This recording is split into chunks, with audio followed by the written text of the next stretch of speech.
labor market's still super competitive, but you can't just throw cash at things anymore. Companies like that are sort of more trying to find their business model. It's like a little bit less about the hype. It's like, hey, we're still here. The curb is super interconnected. It's not just about mobility. It's not just about land use. It's not just about regulation. It's not just about the businesses. Almost every 90, if not 100% of what we do at Curbivore is like stuff that I want to do, that I want to see. The local business owner that sees that parking spot in front of their business as where all the money comes in from, or someone that's sort of never actually, seen a bike lane in real life before.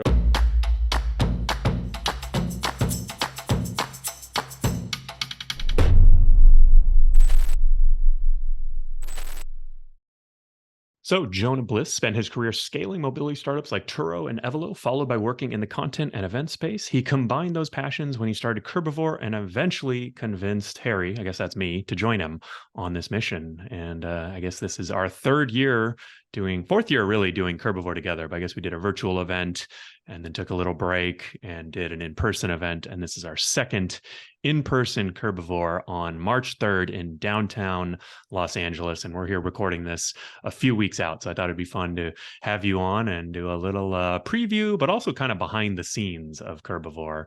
How does that sound, Jonah? It sounds amazing that it's already been that many years, right? Time flies when you're having fun. It's hard to believe the first Curbivore was 2020. How did you convince me to do the first one, that virtual one? What was the idea there? It was like, well, we had a couple co-founders. We'll all do this for fun. We definitely weren't. I don't think we were really doing it to make money or as a business, sort of just for fun. I think, trying to put our sad hats back on to think about summer 2020, right? At the depths of the pandemic. We were all just staring at our screen with nothing to do. So it's like, we're staring at the screen. Might as well convince the Prime Minister of Japan to just show up on a webinar. It felt like you could ask anyone and they would be like, okay, cool. It's better than twiddling my thumbs. Yeah. And I feel like, so we did that first 2-day virtual event, which thinking back, seems like a ton of work, but I guess we had 4 of us, me, you, Luke and Matt, we kind of all joined forces, and Tracy, five musketeers. We all joined forces on that first one. And it was funny though, doing a virtual event. I remember when I used to describe that virtual event, I was like, it was a lot of fun and we had some amazing speakers, but we also made no money. It was like a fun thing to do, but it was right at the beginning when people were doing virtual events and figuring things out. And, I don't know, I still feel like there's no replacement for in-person compared to online. Yeah. Shout out to Hop and thank you for the free plan. I don't think you guys made any money either. I think they've raised at a pretty good valuation, but I think Hopin is still around, still doing well and still kicking. But I had one question for you to start the conversation. How do you usually pitch Curbivore? If someone asks you what the conference is, what's your 30-second pitch for Curbivore? Yeah. My worldview is that the curb is super interconnected. It's not just about mobility. It's not just about land use. It's not just about regulation. It's not just about the businesses. All these things are fighting for the same little slice of the curb, whether it's outdoor dining, pick up or drop off for your food order, where you're parking your car, parking your bike, parking your scooter. So either these things can all fight over a little piece of asphalt and then grandma walks down and trips into your pasta and that's terrible. Or we can have a good regulatory kind of sense of rules and fair play and we can make it work for everyone. Yeah. I feel like, and it's been interesting too, to sort of we sort of started the conference with a lot of talk about outdoor dining. A lot of the outdoor dining has kind of been kicked off the curb though, sort of in favor of some more, package delivery. And, I guess I wouldn't say it's completely back to normal. I guess one thing that I've been a little disappointed in from, during COVID, I thought there was going to be a lot of the positives of, more al fresco outdoor dining and slow streets. I thought a lot more of that would stick around, and some of it has, but it wasn't this huge tidal wave that I thought it might be. Yeah. Change is hard, right? And the status quo loves its parking spots. So for better or worse, it's better than it was. But even just this week, we saw that the city of LA is adding new rules to outdoor dining. So It's tough. That's why we do this, right? Yeah. Yeah. Well, and that's sort of why I think it's fun to figure it out. And I mean, I guess speaking of parking, I think one of the things I always tell people about our event is we've got a very unique venue. So we build up Curbivore from the ground up on I think it's about 35,000 square feet or 30,000 square feet of parking lot. And we build the venue from the ground up. And that will be no different this year. We're doing a different lot from last year to this year, but I think same sort of general idea, right? Yeah, different lot. I think a little bit bigger, a little bit more interesting of a parking lot. I think people are going to really like the entrance without Yeah. revealing too much, right? But yeah, finding the Well, the perfect address is lot. I mean, online, so if they really want to know, they can Google the address for and you look up Google on Map maps. And sleuths out there, yeah, yeah, yeah. it is a cool entryway, though. Yeah, I think this parking lot. Yeah, we won't give it away too much. If you really want to know, you got to look it up on Google Maps. How about that? But it is a cool kind of entryway into the parking lot, and then yeah, we'll leave it at that so people have a little bit of mystery. But I feel like it definitely, we still have those same kind of like downtown element themes. And I mean, as we discovered last year, it got a little bit cold and windy at the end of the day. So it's sort of like the good and bad about doing it outdoors, right? Like you literally cannot control the elements. And 90% of the time in March, it's like really good weather in LA. But there are times where it's not, or might get a little cold in the mornings or at night. So hopefully it'll be good weather or better weather this year. I think we've gotten all the bad weather out of the system so far, right? That's what I'm Yeah, I hoping hope so. for. But it's also kind of like a good learning experience. We're like, oh, wow, in case it's windy, we got to be ready to like, have a little more protection around the tents and have more heat lamps. Or what if it's really hot? Like that's kind of, last year was a little on the cold side and we thought it would be hot. I feel like we're going to be more prepared for cold this year and then it's going to be really hot. I'm like, okay, let's make sure everyone, I think it's kind of fun though, right? Bring Because like, layers.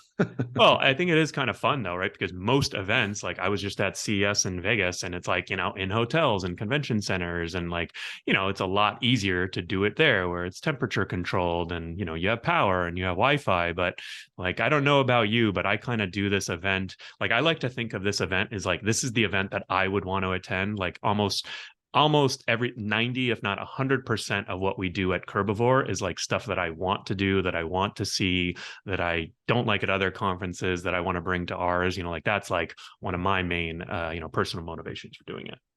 Yeah, I mean the world is full of conferences that are at a airport Marriott, and you could be anywhere talking about anything, and those serve a purpose. But I think the added challenge that you and I have of finding a cool venue, and we'll talk about this later, right? Like, Yeah. it pays off. It makes a unique event that everyone leaves smiling and having a good time, and it also fits the subject matter so well in the sense that we're talking about the curb, about parking lots, Yeah. about what you can repurpose them. So it Yeah. makes I don't sense. know if I would want to do it outside if our conference wasn't literally about the curb Yeah, and if you're doing parking. an accounting you conference, know? keep it at the Marriott. Yeah. Yeah, I think that's a good way to put it. Now that I think about it, all right, that makes sense. So, there's definitely, so that's one thing that's changed physically from last year to this year. Maybe we'll talk about a few more things that have changed around the conference. But I guess also thematically, I like to describe the conference as sort of the intersection of last mile delivery, new mobility, restaurants and retail, public policy, and also anything and everything in between, because we do kind of have, anything and everything in between. But I think that's kind of like what's so fun. It's like we kind of connect all the different dots. You've got, a chef in the back of the house, waiters, restaurants dealing with third-party delivery, a gig worker who comes in on an e-bike to pick up or use, parks, right? And Or then a takes it to the robot. Yeah. customer and traffic, right? So it's like these things are all, that's like 8 different topics right there, but it can literally all kind of happen in one transaction when someone places a food delivery order, for example. So I think delivery, has obviously been a core theme. I call it last mile delivery, food, groceries, packages, anything that moves really. But so that I think has been always been a big theme and continues to be one. What's some things that have sort of gone by the wayside from last year to this year?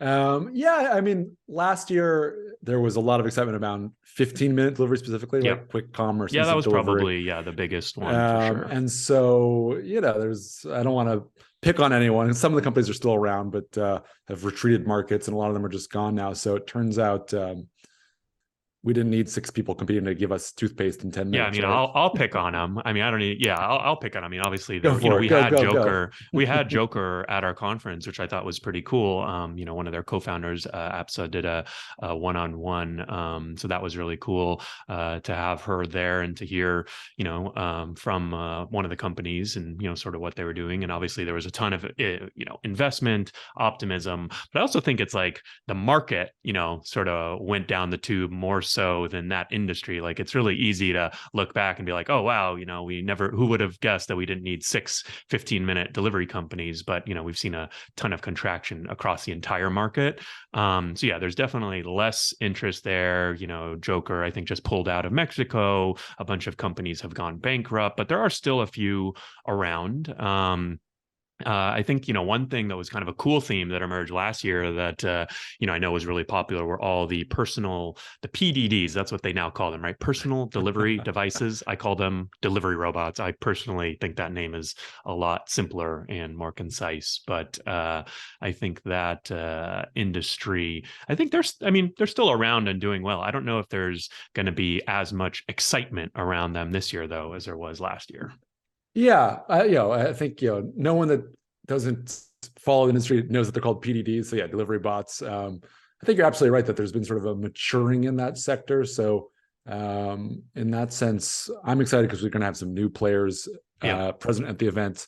But yeah, it's like it's no longer just this whiz bang Jetsons future. It's like, Although okay, I like, don't know. I mean, how we does did this make this sense from happy a nuts hour. and bolts? We did this happy hour during LA Tech Week down on the promenade, and we had KiwiBot there, and they were rolling around a bunch of KiwiBots, and I think a couple Coco bots were around. And I mean, people were kind of still stopping left and right and looking at them and checking them out, like, oh, they're so cute. So maybe I don't know if the novelty has worn off, but I just feel I don't know. Maybe I'm not sure the best way to describe it. Like, Serve just announced a partnership the other day with Uber Eats or 7-Eleven, right? Yep. Or, they're part of Uber Eats, and they just announced a partnership with 7-Eleven. So I think it's still like, maybe you phrase this offline, but like I think maybe companies like that are sort of more trying to find their business model. It's like a little bit less about the hype. It's like, hey, we're still here, and we're trying to find like the best use cases for these products and like how to actually make money off of these delivery robots, and what are the sort of best product market fit there.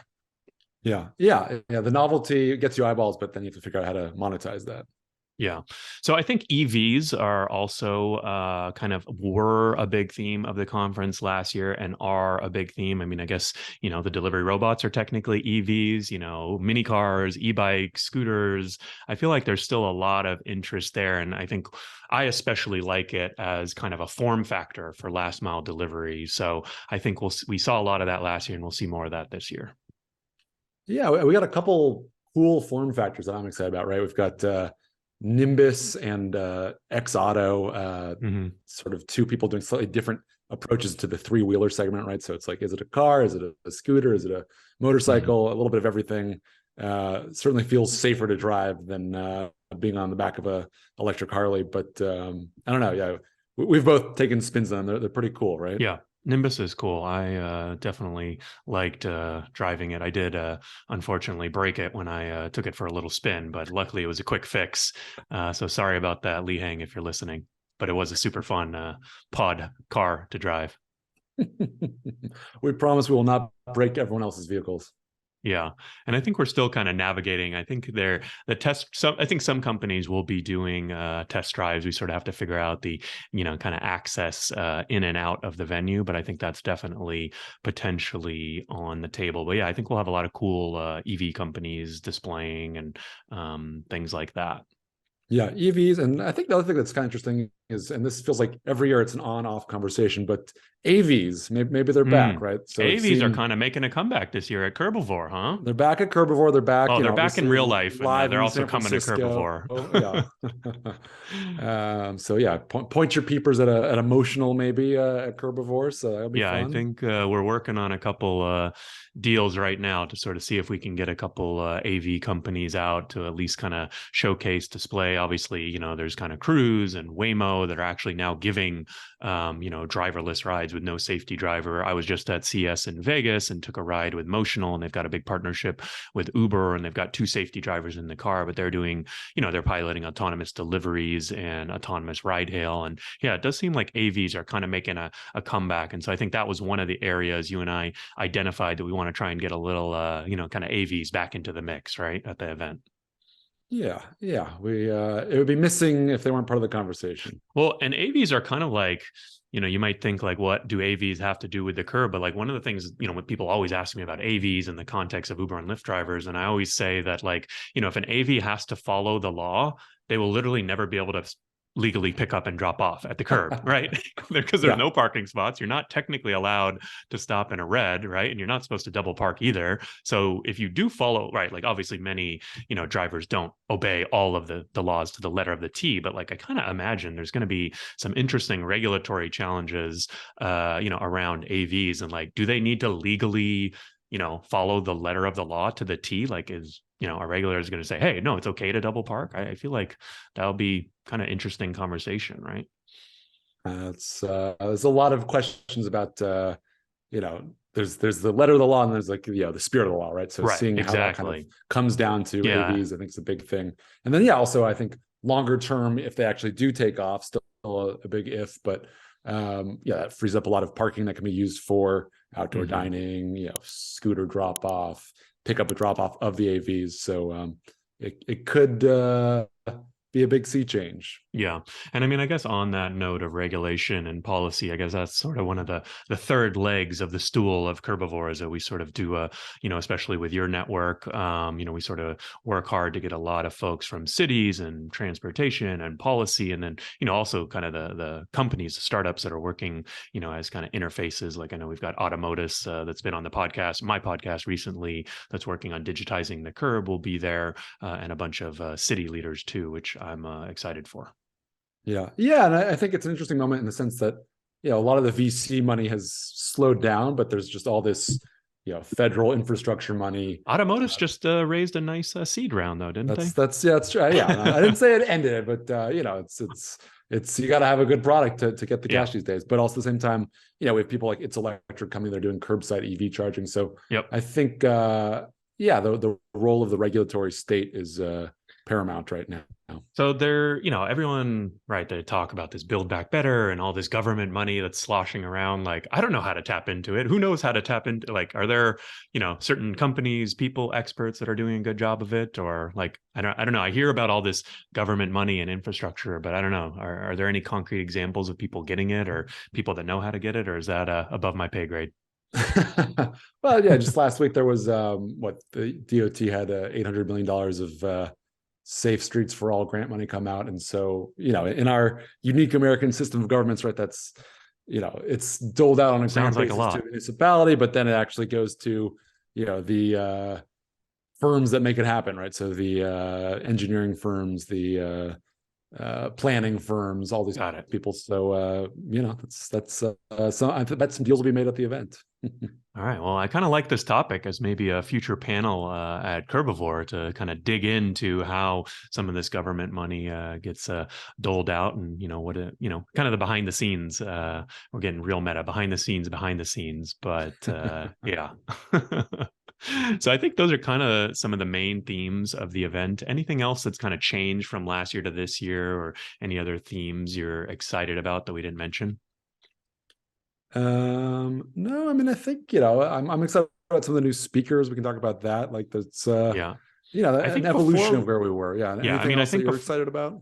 I think the only other thing, like not super specific, but like I kind of like, I mentioned it earlier, but I kind of like everything in between, right? Like we've got a few clear focuses, right? But there are also, we've got Alto as the official rideshare company, provider for the conference. We've got like a lot of cool companies in between some of the, we got like a bunch of gig worker support companies, which I'm sure we'll talk about. But I think that's kind of the other thing to me. It's like, I don't want to necessarily, I don't know that we've like, I know this might be good and good or bad, right? We're not like pigeonhole ourselves into a specific topic. It's kind of like broad, it's like, hey, how do these different verticals interact with each other? And I think that's like more exciting. That's like fun, where the magic happens. Well, I think that kind of gets to me what makes our event special. And I don't say this to Mhm. pat ourselves on the back, but you and I, we've been to a Well, we lot are of. doing this podcast. We're trying to hype people up It's the and best convince event. them to, yeah, we're But convince no, them to you and I come. and anyone listening, we've been to a bunch of transportation events. I've put on some Yeah. transportation events,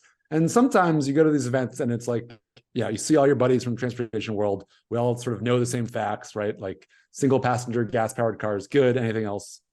Or sorry, Mhm. cars bad. Bike, Car's bad. train, everything else Yeah. good. I think that, you think that, everyone else at the event thinks that, but then you're just preaching to the choir, right? You're not actually sort of Yeah. moving the That's a good way to put conversation it. Yeah. forward. So by bringing in, the local business owner that sees that parking spot in front of their business as where all Yeah. the money comes in from, or someone that's sort of never actually, seen a bike lane in real life before, like Yeah. you're broadening the conversation. And some of these people are the most resistant, totally rationally against change. And so now you're building a bigger constituency for the future. Yeah, I like the way you put that, and frankly, it's usually easier, right, to get a bunch of people that are kind of the same, kind of interests, right, together in the same room, and to kind of all agree on the same thing. And I think what we're doing is definitely harder, but it's more fun because it is challenging. And so I think definitely, there are a few speakers that I'm and sort of partners that I'm excited about this year. I know we'll be having Stellar Pizza serving up some robot pizzas. Candace Nelson, who is the founder at Sprinkles and Pizzana, who will be speaking and also doing a book signing. And I kind of wanted to highlight both of those two because, I mean, obviously your and my network, we kind of come from more mobility and transportation. And so it's sort of funny, I think we've done a pretty good job of recruiting speakers and partners from that world. We have to work a lot harder, to get the chefs and the restaurateurs, but like those are kind of the people we want side by side on a panel, or right after a panel, with like a delivery exec or someone like that, right? Like, because they literally might be taking orders from Uber Eats all the time, but have never Yeah. chatted with someone at the company, for example, right? Yeah. Or never talk to someone at the city about, oh, why is it so hard to get a outdoor dining permit? Yeah. But no, and I think, to that point, the people that kind of bridge that gap. So if you're making pizza on a robotic truck, that's both worlds, right? If you're Yeah. the Sprinkles founder, we might forget this now, but they had the Sprinkles mobile, they had the cupcake ATM, all these sort of things that are way ahead of their Cupcake ATMs, time. I think, are Yeah. doing really well. I just bought one at the Vegas airport coming back from CES, so they're it works, and it was delicious. And I think, we haven't announced it yet, so I'll only tease, but we'll have one more wonderful speaker of this kind of in between vein. Hopefully by the time this podcast airs, right? So it's Yeah. finding those in betweeners, I think, is really what makes the event so fascinating. Yeah, I like that's a good term. I like the in-betweeners, the sort of people that bridge the gap, bridge the chasm, like a really well-renowned chef who has, pushed into delivery or, kind of like done a bunch of virtual brands or something like that. So I think we've got each year that's something that I think we can kind of continually build on. And frankly, it is probably like the harder part of the conference, right? Because it's like, you and I, we've worked with Uber or different companies and, on-demand transportation for many, many years. So we know lots of people and, can kind of pitch it more effectively. But if I email, some CEO of a restaurant group, it's like, who the heck is this guy, Harry? Right. So it takes a little bit more work and planning to get those people. But that's kind of what I think makes it so rewarding. Definitely. So I think the other thing that kind of organically happened that I'm excited about this year is I always used to joke that I would go to all these transportation and mobility events and they'd be talking about what it's like to drive for Uber and what it's like to deliver food, but they would never have anyone who's ever given a single delivery. Right? So it's just funny. It was always so funny to me. And then I started hopping up on some of these panels and speaking and talking about it. So I've kind of always had this like kind of passion project of mine to like provide that gig worker perspective in all of these conferences that are talking about gig work. And, I think last year we did a really cool opening panel with Uber Eats and an actual courier who had Barbara, who had made the switch from rideshare delivery. And I think about 12 people came up to me at the conference afterwards and said that that was their favorite panel. And so we'll be doing more of that this year. But also too, we've got a bunch of cool companies on kind of what I call the worker support side of things, right? So that's doing Fast Pay and Beans and Para and Stuvo. So I wish I could take more credit and say that like I reached out to all of these guys, but it's kind of a lot more organic that they saw what was going on and sort of lined up with their interests. But we'll have some cool topics and speakers and companies that are kind of like building various products to support gig workers and delivery, a lot of delivery workers too. Yeah, and that's maybe one of the changes is just, yeah, the labor market's still super competitive, but you can't just throw cash at things anymore. So Yeah. figuring out how you pay people faster, how you get their routing more efficient so they can do more jobs per hour. I think that's become an even bigger part of the conversation. Yeah.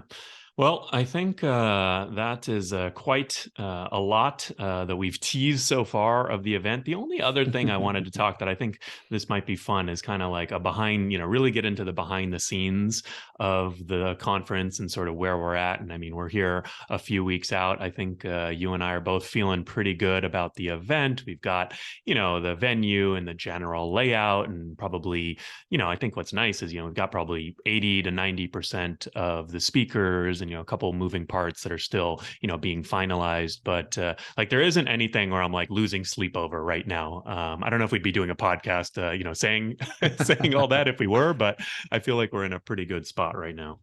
Yeah, I'm really looking forward to it because I think it's going to be even better than last year because we've just built off our success. Like Worked out some of lessons the kinks learned from make it last year better. with the Yeah, weather. And I think for me too, like I definitely want to improve on a couple of areas. Like I love the idea of like a really picturesque, I don't know about picturesque, but really like engaging or interactive backdrop to the stage, since everyone's constantly taking photos. You did a really cool art display last year that I think will either integrate into the stage this year, or kind of do something separate. But yeah, I feel like I don't think we need to like come, like my goal going in this year wasn't to like change a million things. It was just to like kind of do a little bit better and, a couple areas, make, solid improvements in.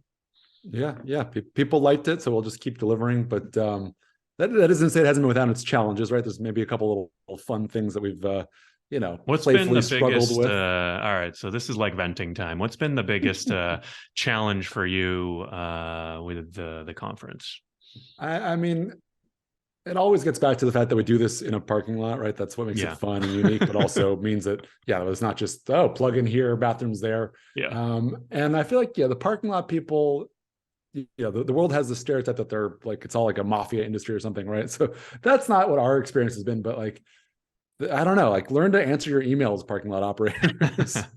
I think it's hard to find, like, I guess for me, like it's easy to rent a parking lot, right? And so I think that's basically what we ended up doing for this year's event. But like I would love to find like a partner, in the parking lot space, right? Someone who kind of like, hey, it would be awesome to have 1,000, close to 1,000 people from the mobility and kind of all these cool verticals, like seeing our brand. And I don't think we've like quite found the right partner in the parking space. And there's so many companies. So that's kind of like, to me, that I mean, I guess it's a challenge, but I just feel like it's like a missed opportunity. I feel like this is like a slam dunk for the right partner. We've chatted with many different companies and haven't quite found that. So I feel like, at the end of the day, like anyone that comes to the event will not notice whether, we rent a lot or we've got like this awesome parking partner behind the scenes. But I just feel like it's so much more beneficial I just feel like it's like, I hate seeing such a good opportunity go to waste. Yeah. And shout out to Paragon Parking where we're hosting it. They've been delightful to Yeah. work with. But yeah, it's it could have been 100 other people that answer our emails sooner. Yeah. So I think, yeah, and that obviously, and that kind of leads into a lot of the challenges, around obviously we have to build up the ground, the venue from the ground up. And so we're working with our event planner from last year and the production company again this year. So that's kind of nice. So we'll have that continuity and they do a great job and helping, so there's a bunch of behind the scenes stuff that, like we'll be doing a better job of this year that I think no one will probably notice, but, making sure the water bathrooms are all refilled halfway through the day. It's kind of funny. It's like a lot of small stuff like that, right? Yeah, That the things that you and I will notice and freak out about. Yeah. yeah, I mean, yeah, I think so the venue part, I think that's like an opportunity or something that I think we'll continually want to improve. I mean, I feel like I guess one other change that we made from last year to this year is we wanted to do a little bit less programming. Like it was like very back-to-back speeches, panels, not a ton of breaks or time in between. So I think we, built a little more flexibility this year. So we'll have 6 panels and 3 or 4 sort of fireside chats, keynotes, speeches, things of that nature. So I feel like it's like a good amount of programming, but, people will have some time to take a break, to network a little, to grab coffee, grab drinks. There'll be plenty of alcohol towards the end of the day, all the good stuff. Yeah. That's, I mean, again, sort of lessons learned and not in like a bad way, just like people are like, oh, I loved everyone I met at the event. I loved trying the food, seeing the displays, but there was just so much programming going on, which was also good. Like I was torn. And so in that sense, all right, like let's carve out a little bit more time for people to actually, get deals done, make new friends, form Yeah. partnerships, all the kind of bottom line oriented things you get out of an event like this. Yeah. And then, there's just, there's so much to do. Like, maybe next year we'll have to have a second day or a second stage or something, TBD. Yeah, TBD. I know we thought about adding a second stage, and this year we'll have the evening reception before, or a little party, kind of get together before, keep it fun, casual, and but otherwise, I feel like the kind of I don't know. I guess I feel like you get like a really good ROI on like a 1 day event, maybe a reception before, and it's not like too much, like 2 days or you know what I mean. Also, too, at Yeah, conferences where yeah. it's 2 days, some people like pop in and pop out anyways, right? Yeah, More yeah, people this year or too. your I think feet we're just start to get tired. Yeah. No, I think we've grown into it, right? So expecting a bigger crowd. I wish it was here already. Right? I'm just looking forward to it. It's gonna be so much fun. Yeah, I think the other thing too that I've been sort of one of my pet projects. As you know, I've been pushing hard for a lot of kind of these fun co-marketing food and beverage partnerships. So last year, we had brands like Liquid Death and June Shine, and it was pretty cool seeing Mayor Garcetti walk up and his whole staff holding a Liquid Death can. Kind of because it looks like they're drinking beer, but it's actually water, and kind of the looks that was funny. But yeah, I think we'll have some cool, different alcohol brands, some different food brands, some potentially some cooking, some interactive cooking stuff. So I won't give it all away now, but I'll just say that that's been a little pet project of mine, as you know. So I think we'll definitely have some cool food options there, and poke bowls, samples, in addition to all of our main food vendors too. Yeah, I think that gets to the Curbivore difference again, right? Like you're not eating day old pastries that have been Yeah. trucked in from a concessionaire. It's Well, we will have pastries, but they're going to be they'll cooked be fresh fresh. Yeah. morning of, and they are coming from. I'm a big pastry guy, so I've been sampling a lot of pastries from last year to this year, and I think I told you I found an even better pastry supplier. They're sort of like an Asian inspired pastries. One of the most recent one I had from the coffee shop near your house was like a miso glazed kunaman. So I think that sounds pretty good. So we definitely the food will hopefully live up to the hype, right? I'm just glad that every pastry you eat now is a business write-off. Yeah.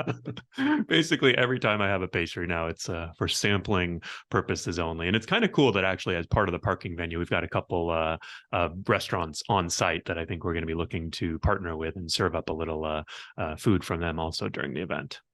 Yeah. No, I think the whole world of food is going to be pretty well represented. Yeah. So that's behind the scenes. Anything else you want to touch on or that we missed in regards to the event? I just think anyone listening that doesn't have their ticket already should score one now before prices jump. Yeah, March 3rd, downtown LA. It's a can't miss event. I agree. Well, we'll leave a link in the show notes, curbivore.co, and hope to see everyone there. Thanks, Jonah. Thanks, Harry.